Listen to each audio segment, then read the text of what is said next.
Hello everyone. In this video, I'd like to explore a little bit what is philosophy. This is an introduction video for a series of videos that we're going to do for a class that we're just starting. And usually at the beginning of a class like this, I want to try to say what it is that we're going to study. So you say, what really is philosophy? If this is an introduction to philosophy, what is it we're being introduced to? So there's a number of different ways of trying to answer that question, and I'd just like to explore them and try and include some of the ones that I think are more fruitful to include. There is this opening image is just a reference to the beginning of philosophy, back with the ancient Greeks. This is a drawing of the Acropolis in Athens, in the ancient world, with the crown by the Parthenon. And a lot of good philosophy took place here. So let's take a look at our subject. Well, to begin with, it looks like philosophy resists any attempt to come up with a clear and concise definition. It's the case with some things that if things that we think we know what they are, if we try to formulate those things or express what we know, we find that it's more difficult than we imagine. And philosophy seems to be in that category. It becomes apparent to us when we try that it can mean different things depending on how we look at it. Some time ago, I had consulted a philosophy dictionary in an attempt to find a straightforward definition. In that dictionary, underneath philosophy, there was a list of, I think, 21 different definitions of what philosophy was. And then it looked as though all those definitions kind of corresponded to individual philosophers who thought that what they were doing was philosophy, and that so their definitions had to be included. So if there's so many definitions for something, you start to think maybe it can't be defined. But maybe that's not the case. Despite the difficulties, I think we should be able to say some general things about on this topic, and I think we can say some general things. There's two possible definitions or that I'd like to make use of to elaborate a little bit. I mean, the first definition is one I discovered in a textbook some years ago. I mean, but that I liked it because it was contemporary and it was kind of concise and to the point. So we'll start with that one. According to this definition, we could say philosophy is thinking critically about questions that matter. Now, it could hardly be more brief. Still, we can elaborate on it and take a look at the key words and trying to develop the ideas a little bit further. If we say to start with that philosophy has to do with thinking, and that's pretty clear, and philosophy is an intellectual activity, a kind of heady activity, but we don't want that to be overstated or overdone. So, although philosophy does involve a lot of thought, it should never be just thought. It should include more the whole of ourselves as human beings. This second key term here is kind of qualifies the first one. So it's thinking, but it's thinking in a certain way, thinking critically. And you say, what does it mean to think critically? And it's not just our ordinary associative thoughts about things, where one thing suggests another, and we hear something, we automatically think along a certain line. But critical thinking requires a different kind of attention to what we're thinking about, and you could say it involves analysis, thinking more deeply, maybe not trying to avoid being just superficial in our responses and so forth. And so critical thinking is difficult. It's not. It's a kind of work. I mean, you can't allow your thoughts just to wander. You kind of have to pay attention and sort of focus on what it is you're trying to resolve for yourself. The third key word we're going to focus on is the idea of questions. In a way, it may be the case that thinking critically about things raises questions for us, and questions that we might not have had if we didn't try to think more deeply about things. And questions in philosophy are highly valued, say they're emphasized, maybe in an odd way, even more so than the answers that you come to. In a way, if questions, I use this phrase here, questions are the driving force behind philosophy. I mean, if you don't have a question, you're not really thinking about things in a way. So questions animate our thoughts, and so it's important to be in question. Although it's not easy to be in question, oftentimes uncomfortable. If questions, always seek a resolution, or they seek an answer, but once you have the answer, you say you rest in the answer. It's kind of like the activity is over at that point. It's the end of the process. So questions animate the activity of philosophy, and some have argued that philosophers can be measured by the strength of their questions. Finally, we focus on the last phrase. We say philosophy is thinking critically about questions that matter. And so it's questioning, it's thinking critically, but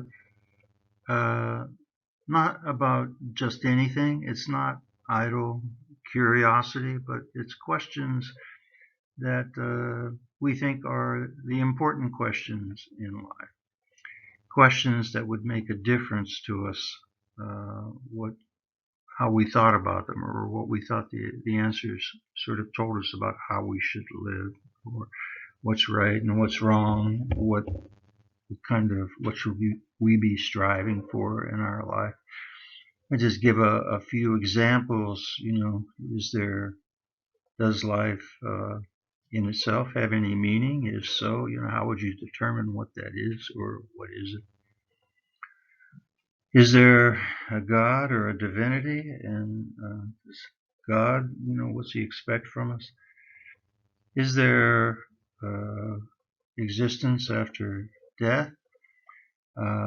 These are all pretty difficult questions to answer, so we think of them as philosophical questions, but we still ask them because we feel like it would make a difference, in the way that we live. So we think they're important.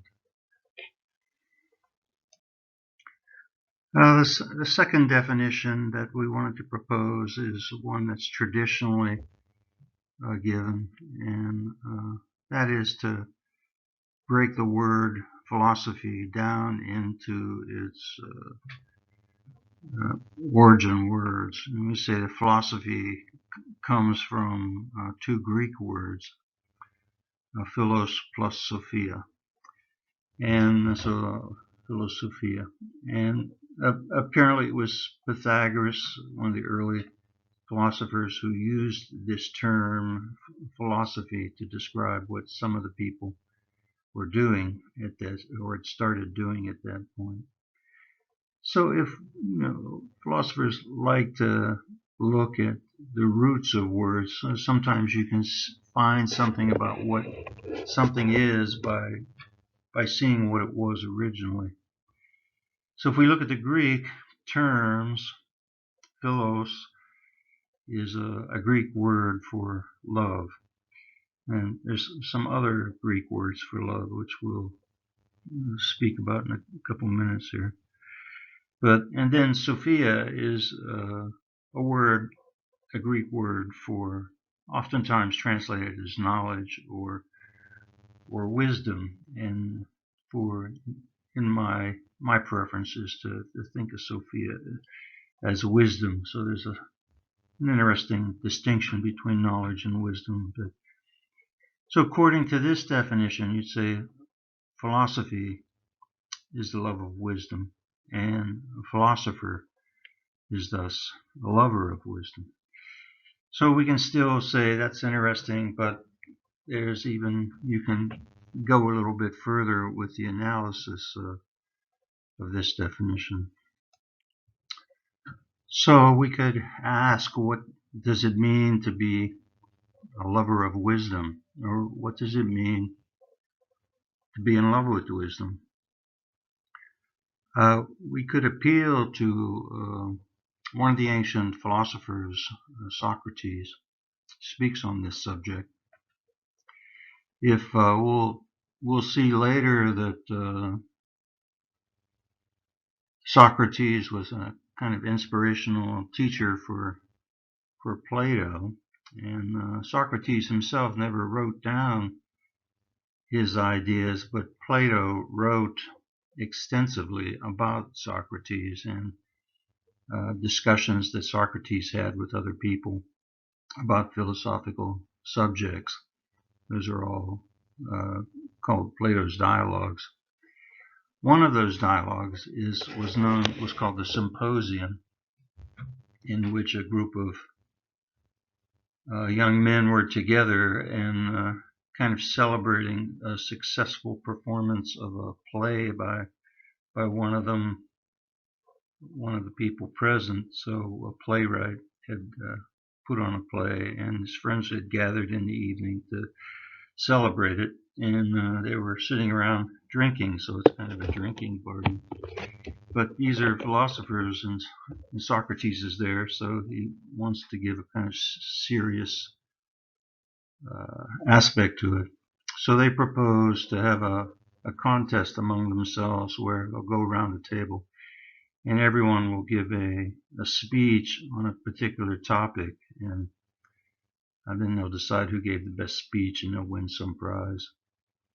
But the topic in this story, the symposium, is love.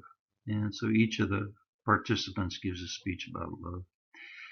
And Socrates, who's usually given in these dialogues, Socrates is the one who kind of represents the best understanding of whatever it is that people are talking about. So he's the kind of venerable philosopher, wise man philosopher. Socrates talks about the love of the philosopher, which is the question we just raised. Like, what's it mean to be in love with wisdom?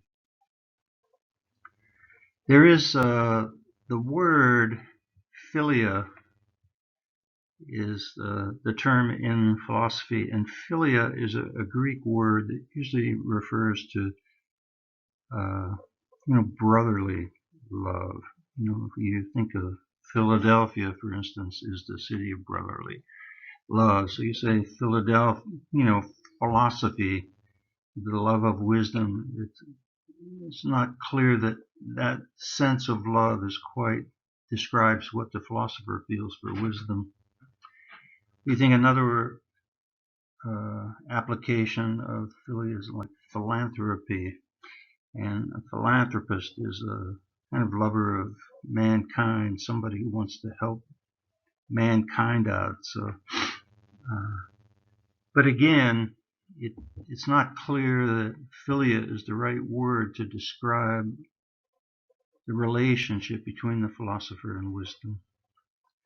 So in the symposium, when Socrates gives his speech, he decides to speak of the love of the philosopher in terms of eros.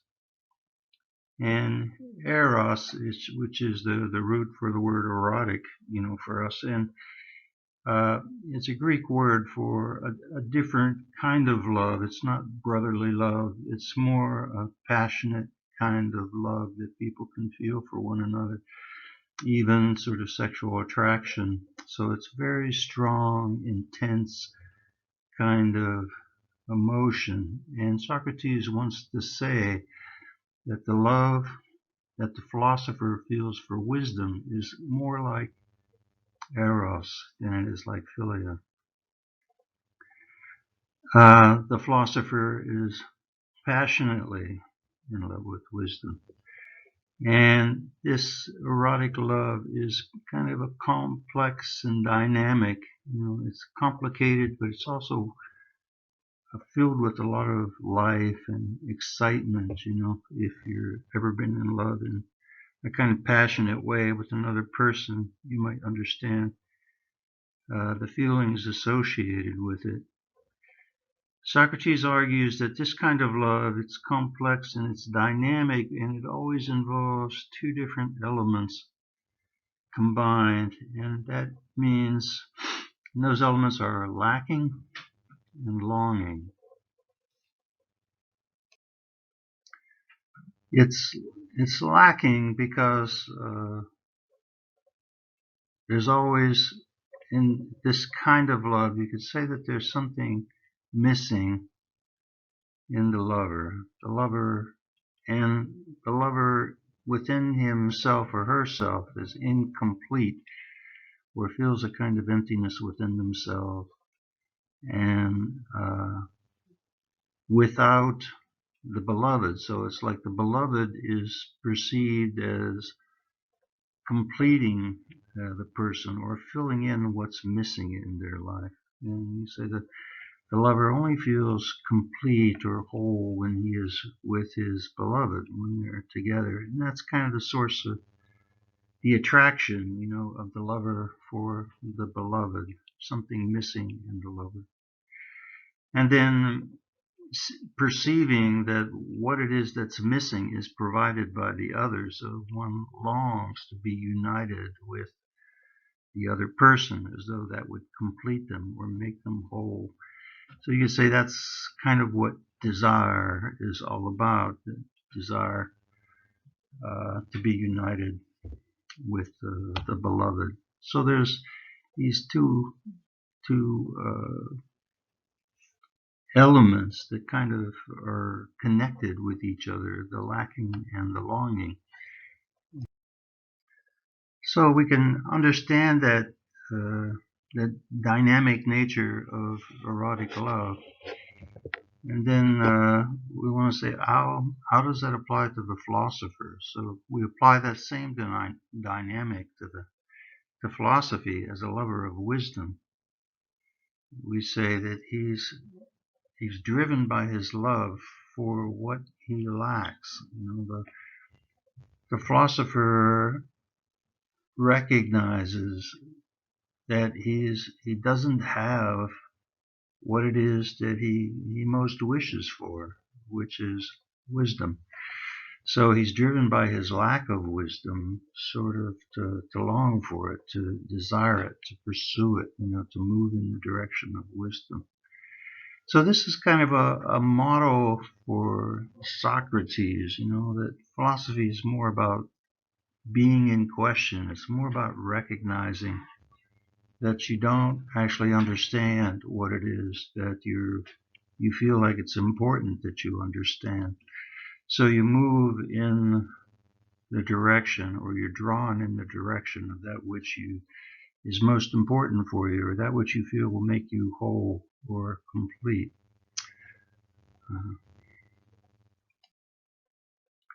So we can see that the Socratic notion of the love of the philosopher is a passionate longing, love for wisdom.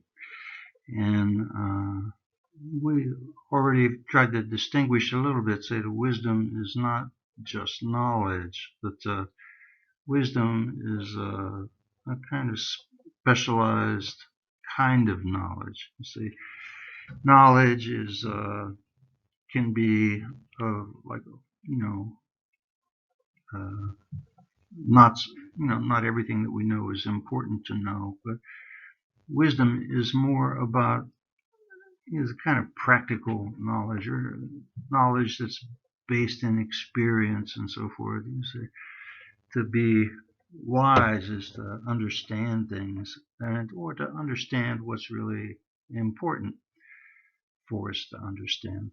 And so that's kind of what the philosopher is really interested in, is the kind of knowledge about what life is and how it should be lived.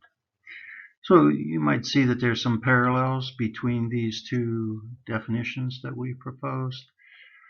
Uh, I, like this second definition because it brings this emotional, gives more emphasis to the emotional aspect of what it means to be passionately uh, driven, to understand something. And it seems like that kind of love, or that kind of sort of commitment, to to trying to understand something, what you think is important, is what enables, anyone. I mean, if you have a passion for a particular subject, it enables you to get past some of the difficulties that if you didn't have that passion, you wouldn't be able to get past them. So, anyhow, I think that's part of what is drives the true philosopher. Beyond these definitions and what we've been able to derive from them, there are still two other ways of thinking about philosophy that we should at least try to comment on, because they're also significant. First of all, we could say that philosophy is a 2,600-year-old tradition. It's a body of knowledge which has been built up over this long history, with virtually every age making its own contributions, most of it linked to what has gone before, built up, as it were, to where we are today. So we could say that philosophy is this history.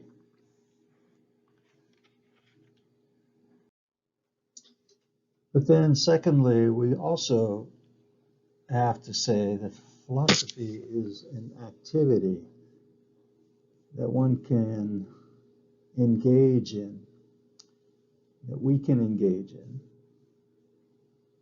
Obviously, the tradition, we would think, consists mostly of this kind of active mentation.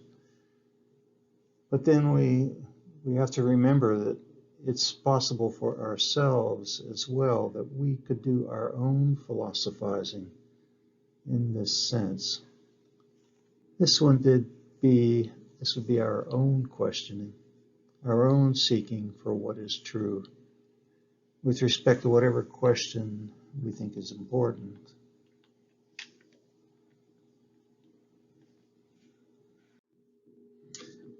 Ideally, then, for us, our study should be both studying the tradition and thinking for ourselves. We could ask, what's the relationship between the two? And can they proceed independently of each other? I would say that the ideas and the values that we have grown up with and that we have inherited from our Western cultures are largely derived from this 2,600-year-old tradition. And it's hard to imagine that there would be anything that we could think about that wouldn't be influenced by that. I'll just give you the closing question then. But then what do you think?